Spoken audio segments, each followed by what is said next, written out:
झज्जर, रोहतक, गुड़गांव, ये दिल्ली के साथ लगते हुए जो जिले हैं, इनमें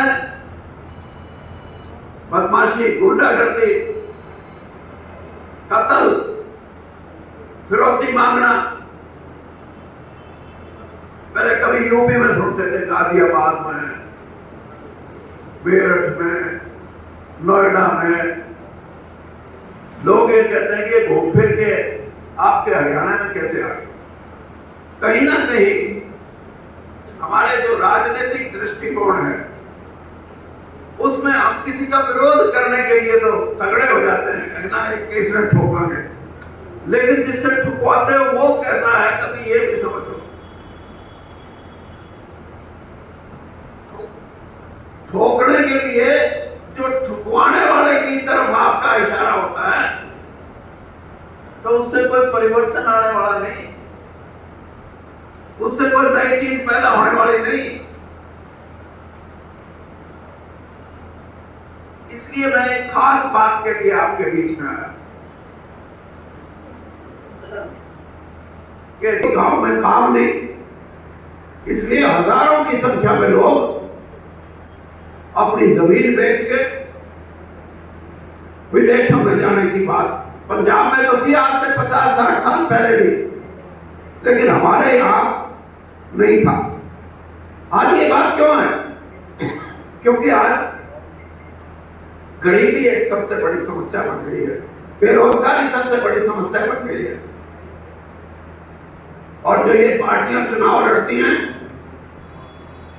बीजेपी तो ये कहती है हमने सब कुछ ठीक कर दिया, कांग्रेस ये कहती है कि ना हम करेंगे ठीक,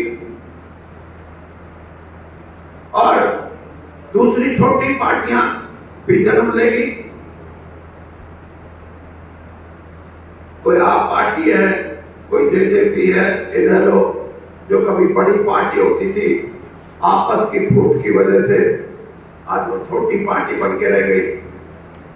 कांग्रेस में जब नेतृत्व की कमी आई तो कांग्रेस सिकुड़ने लगी।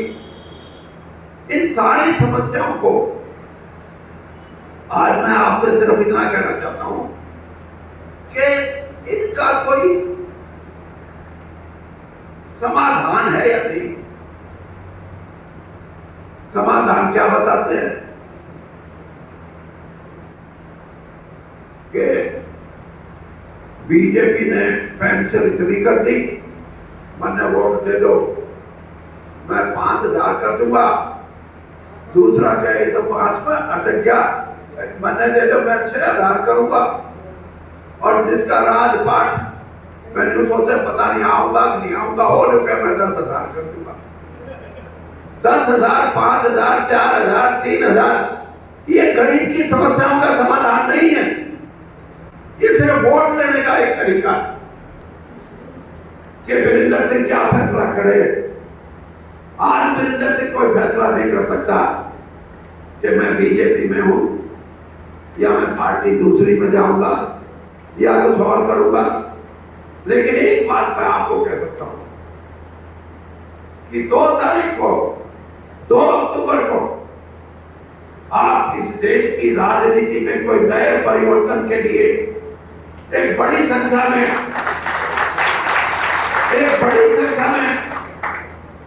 वहां आओगे तो जो पैसा नहीं है उसका दूसरा है लोग।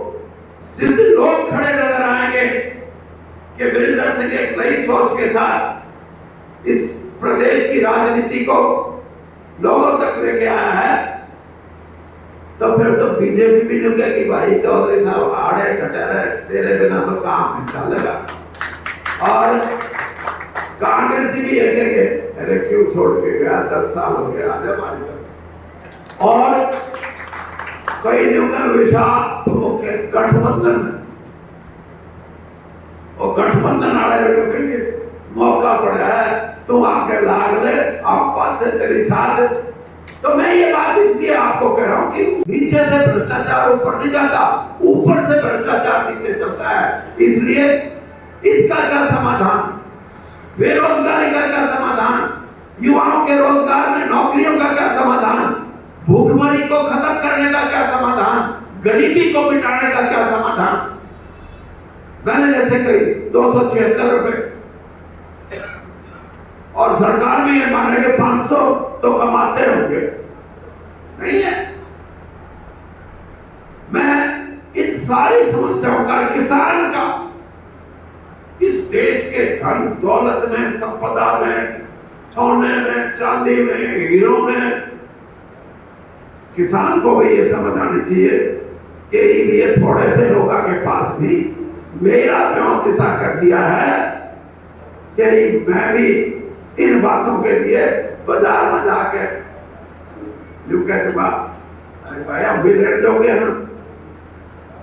ये जो पत्रकार साथी है, मैं मंत्री था उत्तर प्रदेश में, अपनी है क्या, मैंने कह दिया मेरी घड़ी 8 लाख की है, यह थाली देखो कैसा मंत्री 8-8 लाख की घड़ी। अरे मैं ये जो बड़े बड़े 80-80 लाख की बात है, इनका कोई हिसाब नहीं, हमारा 8 लाख में भी तुमने टेलीविजन चलाना शुरू कर दिया।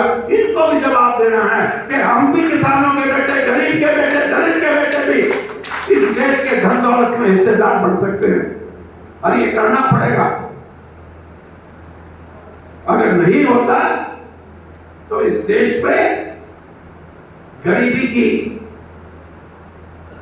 जो मार है उससे लोग जब ऊपर उठेंगे फिर वो ये नहीं देखेंगे कि हमारे साथ क्या बनेगी, लेकिन एक आवाज उठेगी, और आवाज ये कि हमारे को भी हक है जीने का, अच्छा जीने का।